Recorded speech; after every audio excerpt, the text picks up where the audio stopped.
A půjdeme kousíček dál. Abyste věděli, že jsme právě teď v tuto chvíli Betlémské kaple, kam vás srdečně zveme 16. prosince 2023 od 6 hodin. A jako vždycky se bude jednat o představení Světlých nitek a společně s vámi bychom ji chtěli i letos natáhnout a samozřejmě i prožít. Protože to, co se děje v naší zemi a v celém světě, je situace, která Světlý nitky potřebuje nejenom 2krát, ale možná 100krát víc. Úplnou síť vytvořit. Úplnou velkou síť. A každá vaše pomoc s tím, že přijdete a pomůžete nám to spolu prožít a budete součástí toho děje, který je opravdu zázračný a krásný, tak věříme, že vytvoří krásnou symbiozu, krásnou harmonii, krásný souzvuk a obrovskou mocnou sílu světla, kterou se budeme snažit opět zakotvit na tomto místě společně s vámi ve vánočním čase a v Betlémské kapli. Tak prostě jste srdečně zváni. Přijďte se na nás podívat a přijďte to nejenom podívat, přijďte to prostě spolu prožít. Přijďte být součástí tohoto představení, které v mnoha ohledech je nečekané, výjimečné.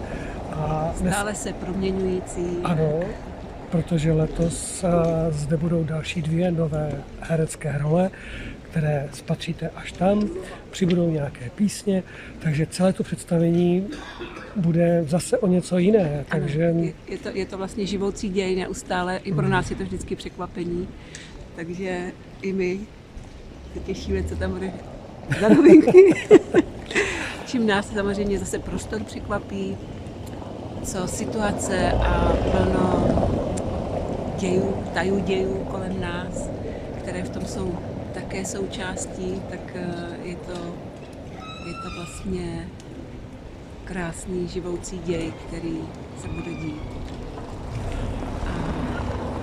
Mně tak napadá jenom, že kdyby mi někdo řekl, že se v těchto dobách můžu zúčastnit na něčem opravdu výjimečném, aby se dalo pomoct každému probouzejícímu se člověku v této zemi, vlastně všem lidem v této zemi, kteří potřebují trošku naděje, zázraku a toho pohlazení po duši.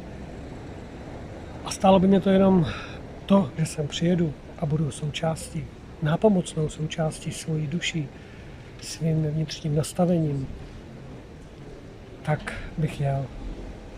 Stojí to za to. A možná to říkám právě i proto, abyste neváhali. Protože každé dobré chtění se počítá, každé dobré chtění pomoci v těchto časech tomuto světlému počínání a tkaní, tak věříme, že každý, kdo přijde, přinese do této duhové škály těch zázraků svoji esenci, svoje záření, svoje chtění pomoci tomuto dění. Každý je v tuto chvíli velice důležitý. Samozřejmě i ti, kteří nebudou zrovna moci přijít, protože třeba zastaví nějaké okolnosti, nemoc, protože nebudou moci, tak i ta dobrá myšlenka, kterou pošlete sem do těchto prostorů, sem k nám, také bude účinná, také bude pomáhat. Takže i ti, kterým vám to zrovna letos nevyjde, tak vaše... Budeme myslet i na vás. A pokud byste chtěli podpořit toto představení, i tím, že třeba nemůžete sice přijet, ale můžete koupit třeba několik vstupenek a my je rádi rozdáme, protože jsou zde lidé, kteří by rádi přijeli, ale jejich finanční situace jim to nedovoluje. Takže pokud byste chtěli koupit 5, 10 a možná i více vstupenek, ale tak i kdyby jednu, tak můžete. Samozřejmě to přispěje to i na pronájem těchto prostorů, takže je to na nás. je to na nás všech, jak se k tomuto dění ve společnosti, vlastně, co se teď odehrává všude v celém světě, postavíme. A pokud jakákoliv takováto kulturní akce, která se snaží i o ten duchovní kontext, o ten duchovní rozměr a která tomu může pomoct, tak budeme moc rádi, když budete vy všichni s námi. Naschledanou, těšíme se na vás. Naschledanou.